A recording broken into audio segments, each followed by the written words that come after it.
रोहित जी सोनीपत से। राधे राधे गुरुदेव भगवान। राधे राधे महाराज जी। महाराज जी कह रहे हैं कि आप अगर आपकी अंतिम इच्छा हो और आपको राधा रानी से मांगना हो तो आप क्या मांगेंगे? हमारे वो हमारे दुलारे हमारे लाडले हमको बतावे कि हम उनकी क्या अंतिम सेवा करके जाए। हमारे हमारे भाव में यार हमारे वो लाडले हैं, हमारी गोद में खेलते हैं, हमारे दुलारे हैं। वो बोले कि प्रेमानंद नामधारी शरीर अब छूटने वाला है तो मेरी अंतिम इच्छा है।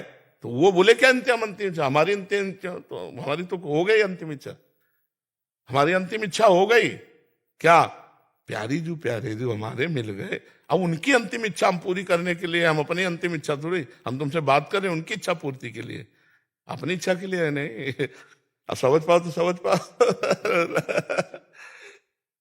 हमारी कोई इच्छा नहीं, हमारी इच्छा पूर्ति हो गई। हमारी लाडली जो हमारे प्यारे जो, अब वो क्या अंतिम इच्छा है?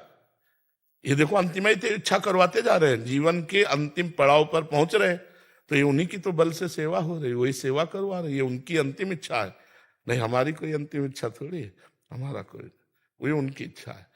तो अगर हमसे श्री जी पूछे कि तुम्हारी अंतिम इच्छा क्या है, तो हम पूछेंगे आपकी अंतिम इच्छा क्या है?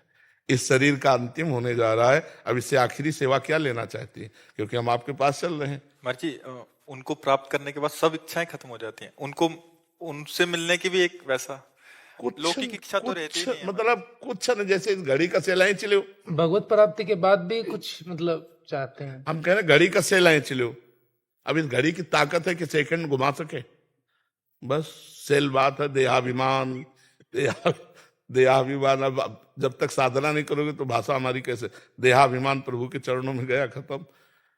अब बिना इच्छा के इच्छा होती है। ये आज परिक्रमा चलते हैं, ये आज चलो यमुना जी के समीप ब्याहुला रचते हैं, आज गिरिराज जी चलते हैं, ये हमारी इच्छा नहीं। हमारी जो हम इच्छा थी वो श्री जी के चरणों में गई। अब श्री जी आज काम निर्माण करना चाहे, बोले आज गिरिराज की तलहटी में पद गाए जाएंगे, आज राधा कुंड में श्री जी की आरती श्रृंगार और सुधा निधि का पाठ होगा, ये हमारी इच्छा थोड़ी है, ये हमारी श्री जी की इच्छा। आज वहां बैठ करके शोभा विस्तार सुख प्रदान करना चाहती है, अब इच्छा नहीं। महाराज जी जब श्री जी सब आपसे करवा रही हैं या हम लोग से करवा रहे हैं जी, तो अपने पास क्यों बुला लेते हैं? यार अपने प्यारे को दूर कैसे रखा जा सकता है? अपने प्यारे को दूर कैसे रखा जा सकता है? आप विचार करो, हम कार्य में दूर लगाए हुए हैं किसी को, पर हमारी दृष्टि है, और जब वो संपूर्ण कार्य कर लेता है तो उसको बहुत प्यार करके अपने नजदीक हृदय से लगा लिया जाता है। तू मेरी आज्ञा में रहा, तू सतत मेरे में रहा, ऐसे घोर प्रपंच में भी तुझे भेजा, तू डरा नहीं और मेरे स्मरण में रहा। अब आप मेरे पास रहे, मेरी सेवा में रहे। जिसका कोई भी कहीं भी लगाव नहीं होता, वो बात समझ लो, मेरे तो गिरधर गोपाल दूसरों ना कोई। ये आप सब कुछ बोल सकते हो मेरे गिरधर गोपाल, लेकिन दूसरों ने कोई नहीं बोल सकते हो। सत्य बोलो, दूसरों ना कोई नहीं बोल सकते हो, तुम नहीं बोल सकते हो ना, क्योंकि ईमानदारी से देखो तो दूसरा है। और नहीं अगर वृंदावन में खड़े होकर बोलने की हिम्मत है कि दूसरों ना कोई, तो तुम्हारा शरीर भी तुम्हारा नहीं होना चाहिए, तुम्हारा मन भी तुम्हारा नहीं होना चाहिए, क्योंकि दूसरों ना कोई, मेरे तो गिरधर गोपाल। ये मीरा जी जैसे बोली ना, बस ये स्थिति हमारे माई श्यामा जी को राज, तब श्यामा जी अपने समीप बुला लेते हैं। इसीलिए उसको अपने अतिशय प्रेमी को दूरी बर्दाश्त नहीं होती। प्रेम में दूरी बर्दाश्त होती है क्या? इसलिए बुला लेते, समझ रहे हो ना? अगर कष्ट से मुक्ति के लिए इच्छा हो तो वो इच्छा सही है। किसकी कष्ट के? अगर स्वयं को कष्ट, जैसे स्वयं बचा कहाँ? अभी तो हमारी शरणागति के विषय को आप जान ही नहीं पा रहे। कितना कष्ट होगा तुम्हें? डायलिसिस, किडनी फेल, हर समय कष्ट। इतना भी नहीं कहते श्री जी से कि हमें कष्ट है। हमें क्यों कष्ट? जानबूझ के जो दे रहे हो वो प्रसाद है, और वो ऐसी मस्ती दी है, तुम्हें दिखाई नहीं दे रहे मस्ती, तो हमको तुम्हें मरे हुए दिखाई दे रहे। हमारे समय आनंद में रहते, क्यों आनंद में रहते? बस इसी ये समझ लो कि मेरा शरीर नहीं है, मेरा मन नहीं है, मेरे प्राण नहीं, वो आपको समर्पित है, जैसे रखो वैसे रह रहे। तो वो सामर्थ्य भी दे रहे।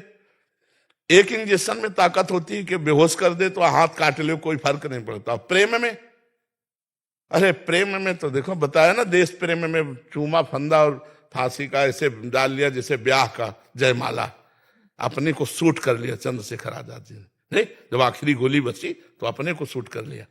तो कहां प्राणों का मोह रह जाता है जब प्रेम हो जाता है देश से या भगवान से। कष्ट सहने, कष्ट निवृत्ति के लिए इतना कष्ट नहीं देंगी। 100 ग्राम कष्ट देंगी तो 1 किलो आनंद दे देंगी, 900 ग्राम ऊपर दबा रहेगा तो क्या फर्क पड़ता है। अब संसार के भोग भोगे हो, प्रभु से मतलब नहीं रहा, पापाचरण किए हो तो आनंद है ही नहीं, तो रोगे नहीं और करोगे क्या। सच्ची बात समझ लो, हम खुली बात कह रहे हैं। अगर भगवान के प्रति समर्पण नहीं, भगवान का नाम जप नहीं है तो फिर और कौन सा पावर आपको बचा सकता है। फिर तो अवश्य में वो भोक्तव्यम कृतम कर्म शुभाशुभम, अपने शुभ अशुभ कर्मों का फल भोगना पड़ेगा। तो ये बात समझ लो, भगवान बहुत करुणामय है, सबके हृदय में बैठे हैं। जब तक भजन नहीं करोगे तब तक दुख से निवृत्ति नहीं हो सकती। कहा हनुमंत विपत्ति प्रभु सोई, जब तो सुमिरन भजन न होए। ये बात समझ।